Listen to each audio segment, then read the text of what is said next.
This is the story of a 3-month voyage in a wooden rowboat through the Inside Passage from Skagway, Alaska to Sidney, British Columbia, about 1,250 miles or 2,000 kilometers. This prologue explains the route, the boat, and gear, and will be followed by separate episodes of the trip for Alaska, northern British Columbia, and southern British Columbia. The Inside Passage is a historic maritime route that starts from Puget Sound in Washington State and goes through western British Columbia in Canada, and then through the Alexander Archipelago in Alaska to Skagway near the border with Yukon Territory. The intricate waterway consists of straits, fjords, and islands, and is an important travel corridor for commerce, commercial resource extraction, recreation, and subsistence. The Tlingit, Haida, and Tsimshian native peoples historically used cedar dugout canoes to gather food and to trade with or raid their neighbors. In June, when I was rowing south along the eastern shore of Stevens Passage in Alaska, I was momentarily surrounded by an imposing group of 4 Kasan Haida war canoes with 10 or more people in each. They were heading north to Juneau for a biennial celebration of traditional culture. From 1896 to 1899, the Inside Passage was one of the main sea routes used by thousands of gold seekers intent on making their fortunes in the Klondike. Today, ships use the route to avoid the open ocean and the storms in the Gulf of Alaska. Despite a multitude of possible passages to follow, the conventional Inside Passage follows the most direct route and is frequently used by cruise ships, freighters, tugboats towing barges or log rafts, commercial fishing vessels, power and sail yachts, and ferries of the Alaska Marine Highway, BC Ferries, and Washington State.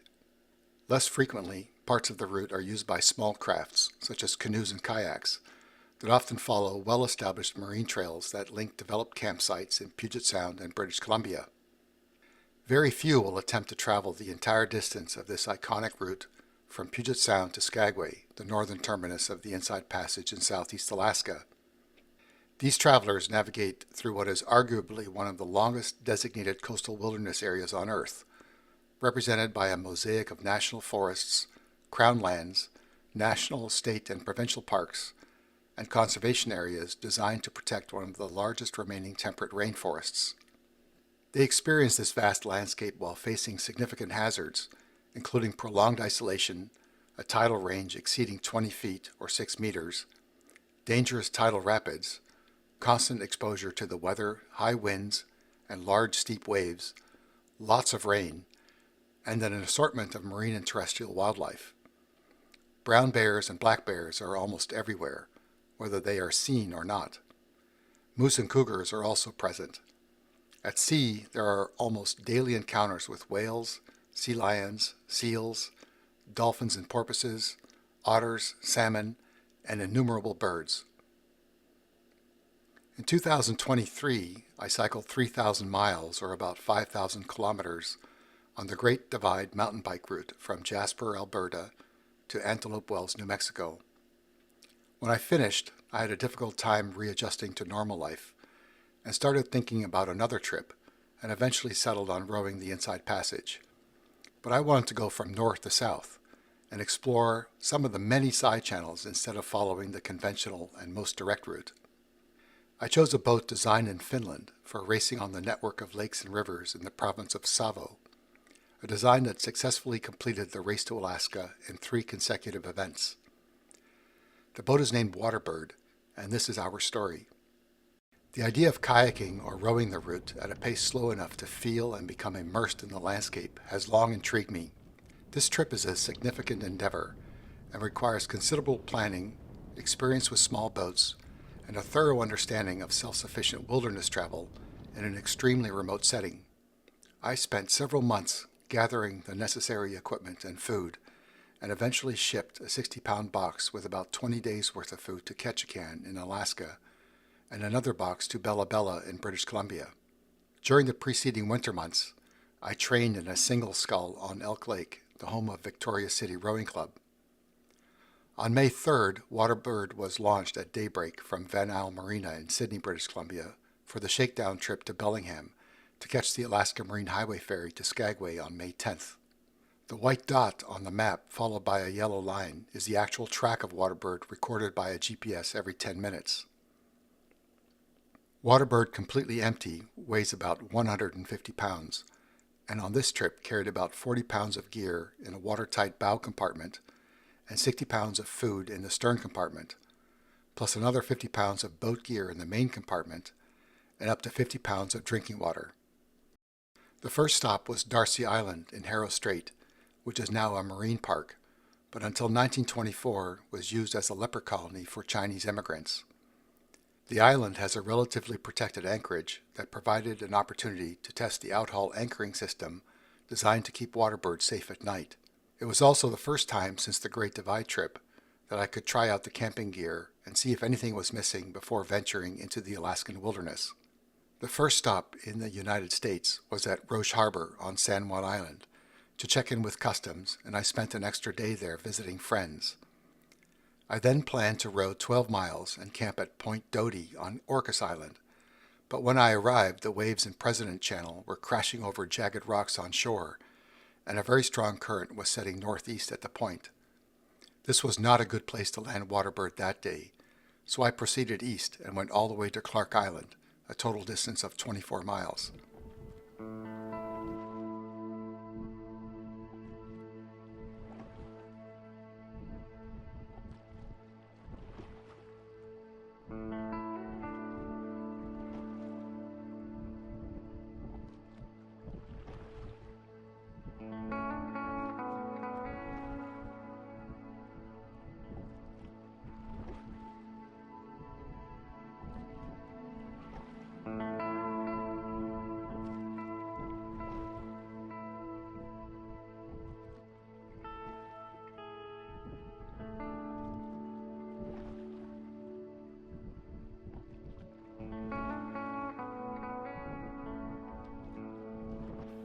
The seas were calm for the crossing of Rosario Strait, and I went to Lummi Island and camped on a headland with an amazing view overlooking Bellingham Bay and the city lights in the distance that night.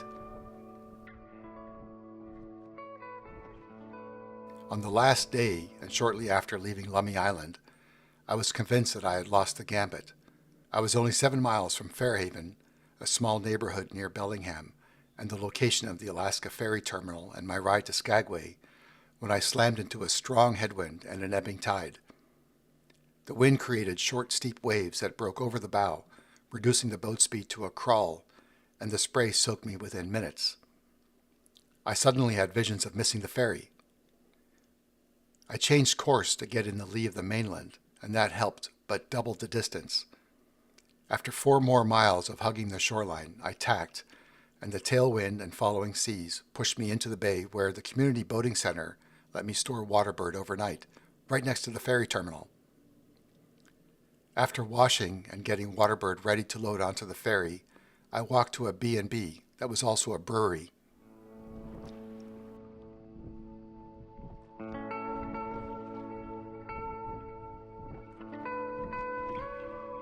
The Alaska State Ferry Kennecott departed Fairhaven in the late afternoon, and over the next 3 days would travel the same distance that would take me several months to row in Waterbird.